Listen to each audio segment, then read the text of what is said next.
Ladies and gentlemen, welcome back to Driven Wild. Today we are talking about I got tip baited and tried this. Here's what happened. So recently, Zach Drives Fast released a video on his channel and the RideShare Guy's channel on what he did after he got tip baited on UberEats. After I watched it, I wasn't too surprised, but I wasn't really sure if it actually worked. But with that said, I want to go over what Zach Drives Fast said to do when he got tip baited, what I did and how that actually went down, some things I would do differently, and everything in between. So with that said, let's go over a disclaimer. The content of this video does not contain, is never intended to be legal, business, financial, tax, or health advice of any kind. This video is for entertainment purposes only. It is advised that you conduct your own research and consult with qualified professionals before you apply anything you find online. I also want to be clear, I am not saying this is going to work every time, or even that you should do this yourself. I just want to make sure that everything that you need to be aware of about this subject is said, and you are aware of how things could go if you were to apply this yourself. But with that said, let's get started. What Zach Drives Fast said to do after he got tip baited. Now, to be clear, I'm paraphrasing this a lot, so I'm gonna leave his video in the description so you can see for yourself. But here's what he said to do. Contact support via phone call. Explain to them that the customer has violated the contract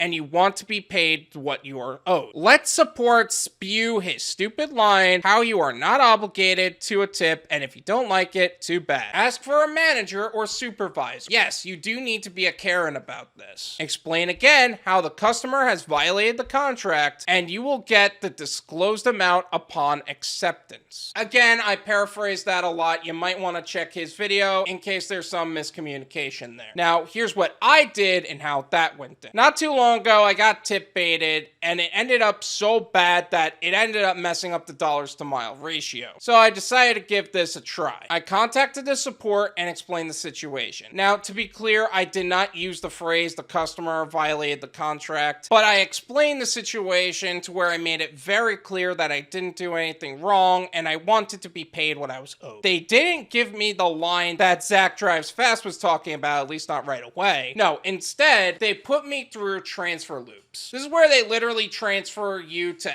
everyone else, claiming that this is their problem and trying to make it everybody else's problem except for theirs. Most of which is just repeating themselves, which confirms that there is literally no other department. You just don't want to do your job. Oh, it's the UberEats department. Oh, it's the payments department. Oh, it's the UberEats department. Oh, it's the payments department. Basically, between those two, and none of you are going to do your job, that's ridiculous. Finally, after 30 minutes of transfers, someone read me the script and said they were transferring me to a supervisor, which he did not.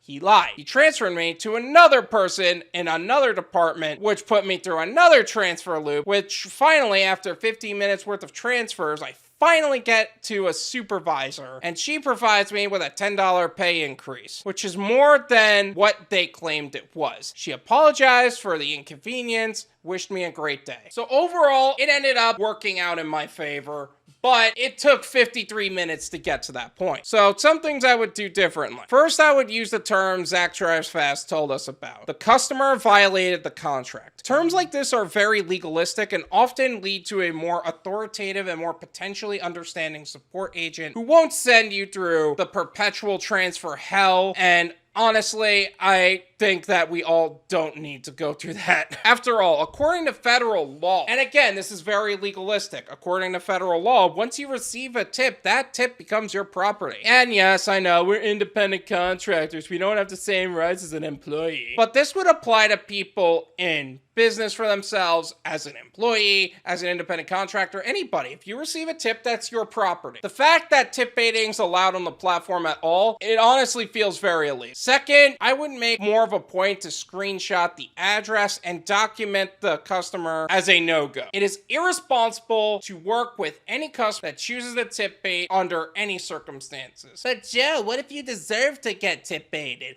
Like, what if you actually did something wrong? It doesn't matter. There are plenty of customers who don't mess with people's tips that have more of a reason to tip bait. And if the customer feels okay to play with your financial stability and steal your tips, basically, and violate violate contracts in that way, it is irresponsible to work with them. It doesn't matter why. So do your homework and make sure that you never fall victim to customers like this again. Tip baiting is really a toxic practice, and every time I deal with Uber support now, I get a splitting headache. But realistically, it will never change, and no matter how hard we work to make our voices heard, they are never going to do the right thing by us. Uber, DoorDash, really all of these gig companies are simply looking for ways to make customers, drivers, and merchants turn on each other instead of taking steps to make a better environment for everybody. Because that way, they make more money. And we're not taking the fight to them, we're taking the fight to each other. But again, this is why the gig economy is an income bridge to what would be a long-term goal and never the goal. So make sure you line something up for yourself to make sure you don't have to worry about what these companies will do to you or allow to happen to you in the future. Thank you so much for watching. I really appreciate it. As always, make sure to hit the like button,